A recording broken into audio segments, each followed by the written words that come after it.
What is up, everyone? JD here. I hope you're doing well today. Got a review for you? Let's get into it.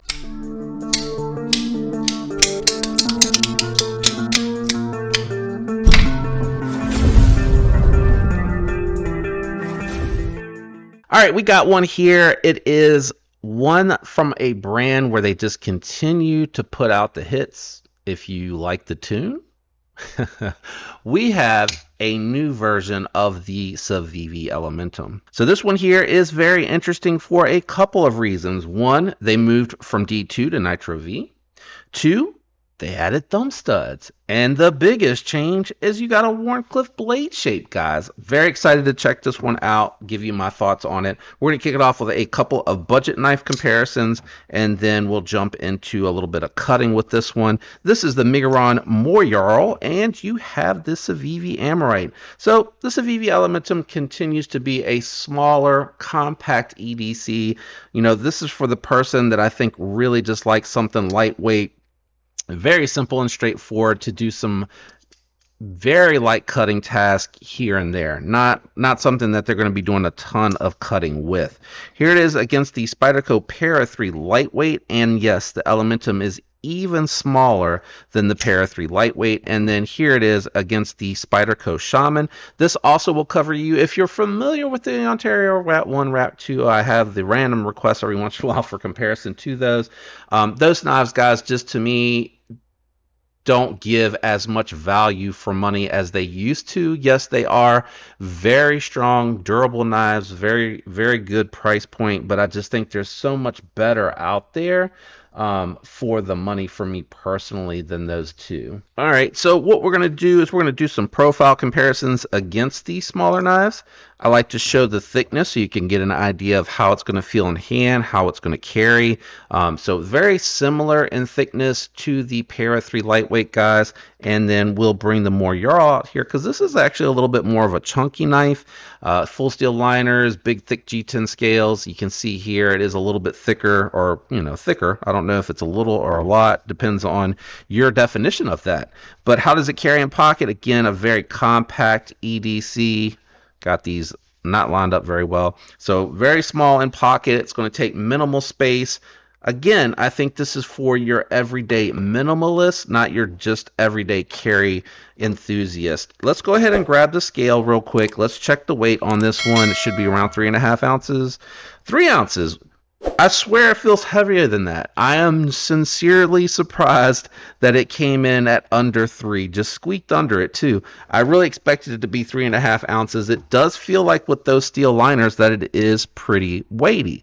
Let's go down to the garage real quick and check out this Wharncliffe blade and see what it's about. Okay, guys, in the garage, really excited to check out this new blade shape. We got the Elementum Wharncliffe and a hollow grind, guys. I bet this one's going to be a slicer. Yeah. Very nice factory edge. Why is it skipping there? I wonder if it's just the way it was catching on the blade's edge. I'm not sure. We're going to start it off today with the denim as per usual. Should be interesting because Wharncliffes aren't generally great for tabletop cutting. I know this piece looks a little wonky. It's because we're on the back pocket of the jean here, so there is a little bit of like emptiness out here and then really tight in here. Should make it interesting to see how it performs. Yeah, nice acute tip. That acute tip, guys, is really saving not having any belly here. I am having to dig in pretty good though, and I'm feeling that pocket clip. Definitely feeling that pocket clip and a little bit of the scale where it steps down to the liner. Feeling that a little bit on the ring finger there. Not awful, but I am feeling it. I think if I was doing a bunch of cutting, probably would really feel that. Let's just see if that acute tip, yeah, it's going to make it very easy to bite into the zip tie here.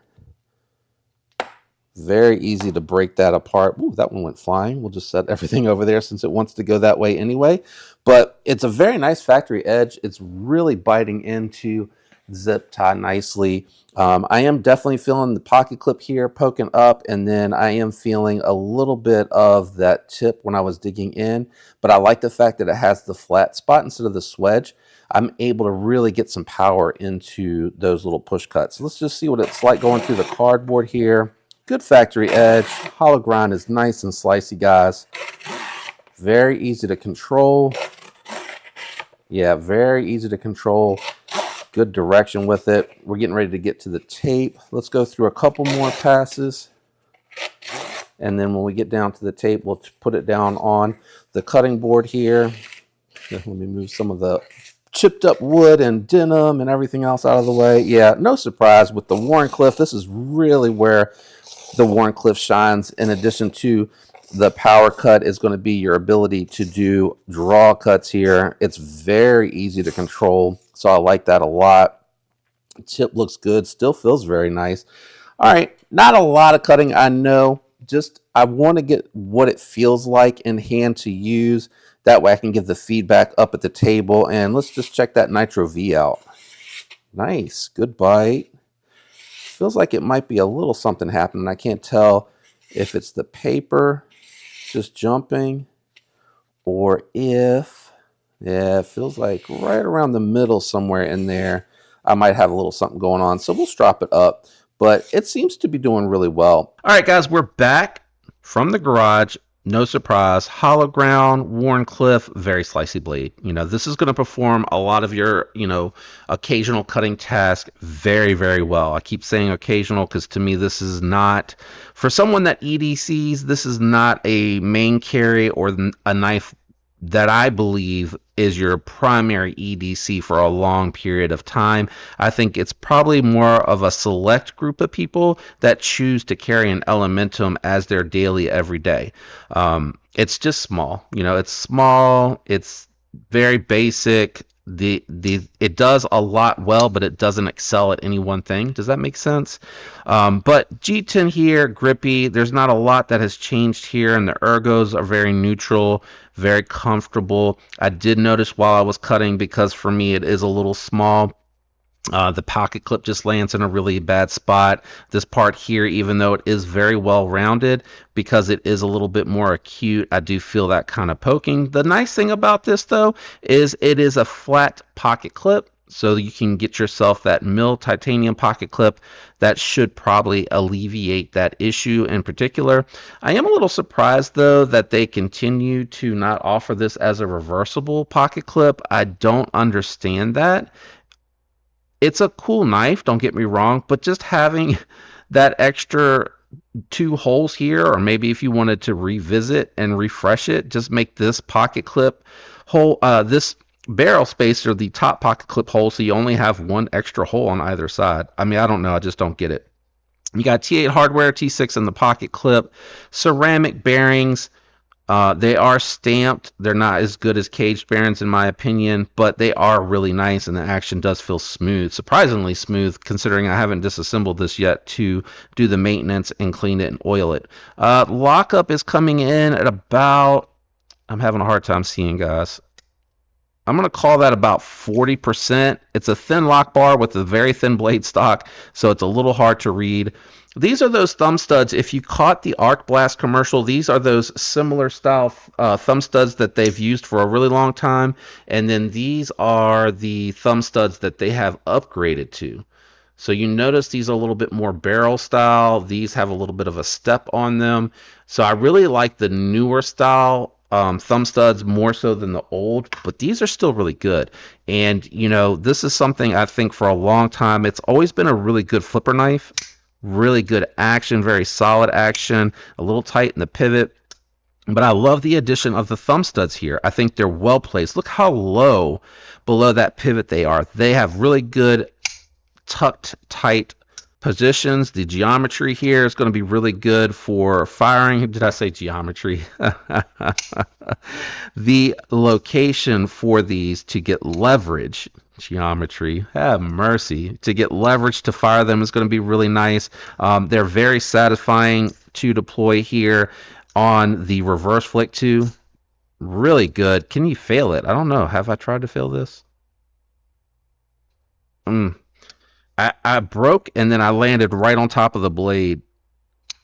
Yeah, it would be something you could possibly fail if you accidentally don't hit it, but it does require enough buildup and force to really fire out of there. What about the Nah, I think it's a decent D10 on here, and it may get better as this breaks in because coated stuff tends to mess with tolerances and things of that nature. This is coming in at $56. You know, it's an easy recommendation because again, it does a lot of things well, but it doesn't, to me, accelerate at anything. If you like stuff that's simple, got a good weight to it, surprisingly, a surprisingly good weight to it. Ergonomically, to me, I just wish if they could just get rid of that flipper tab and just make it thumb studs, this becomes a much more ergonomically friendly knife for someone with hands my size. Pinch grip, was good. Again, the choke up's uncomfortable because that flipper tab's in the way. It is a slicer. That is the good thing about this, and the Nitro V seems to be done well. It's just a solid knife at this price point, but you can get something like an Arc Blast, granted it's not Nitro V, or a Cubit, which is in 14C28N, aluminum button lock, very slicey, even though the Cubit is not a hollow grind, but the Arc Blast is a hollow grind on a thin blade stock. To me, just for the money, there's just more exciting things. I feel like they just need to come out with an Elementum 2, make it a little bit larger, like the size of a bug out. I don't know. I don't know. Let's do the spine whack test because I'm struggling a little bit here to get my stuff together. So I don't baton with my knives. So this is really to replicate accidental spine whacking, if you're wondering why I do it this way. So failed one. Let me close it and reopen it. Passed the second. I really expected it to pop out there. And failed the third. So it is failing. So tune in for the disassembly. If you guys are familiar, I like to clean the lock bar, make sure there's no oil or anything on the interface, just to make sure that that's not what the issue is. And I'm looking at it right now, and it looks like there's oil on there. So I might have to do this again right here on camera, guys. I'm sorry. Most of the time I take these, and it's not that old of a knife. I've had this maybe 3 or 4 days, and the other thing with these is the locks will break in. So you can see I got a little bit of dirt with the oil off of the lock bar interface, which means that it's on there. So I'm just going to do, let me do it this way. Let's do one, and you can tell I'm hitting them hard, I think. So let's do another spine whack. All right, so it passed that. I'm going to just to be safe, undry it, clean it, relock it, and we'll give it another good whack here. So not as much dirt coming off there, but let's just see. Ooh. God, that one made the ear ring. Again, there's a multitude of factors. Maybe it's not broken in well enough. Maybe I didn't flip it as much as I thought. Maybe there's oil and dirt on the lock bar. I mean, this is just right here a great demonstration of how that can be. I'm going to go out a little bit further. That was okay. I'm going to relock it and do one more. I feel like I was a little nervous because I'm trying to be safe, but it's such a small knife. I don't have a ton to grip onto, and I worry about the whole thing jumping even though I'm squeezing the piss out of it. Okay. I just cleaning it feel a little bit safer about it. Hopefully that makes sense. Let's do this. I hate doing that because I worry about damaging the lock, but tune in for the disassembly video. Let me clean it really good, dry it out really good, and then I'll do 3 last spine whack test on this one. But for $56 Nitro V, I'm gonna go ahead and recommend the Wharncliffe. Yes, it is a more chunky knife, but I like the size better. I like the fact that there's no flipper tab with a dedicated forge choil. I like that you get the 14C28N, which has the identical edge retention for Nitro V. Don't believe me? Just tune in because I have already completed a battle of Nitro V 14C28N and RPM 9. So if you're interested in that, not RPM 9, I'm sorry, 154CM. I think there was one more in there. Oh, and VG10.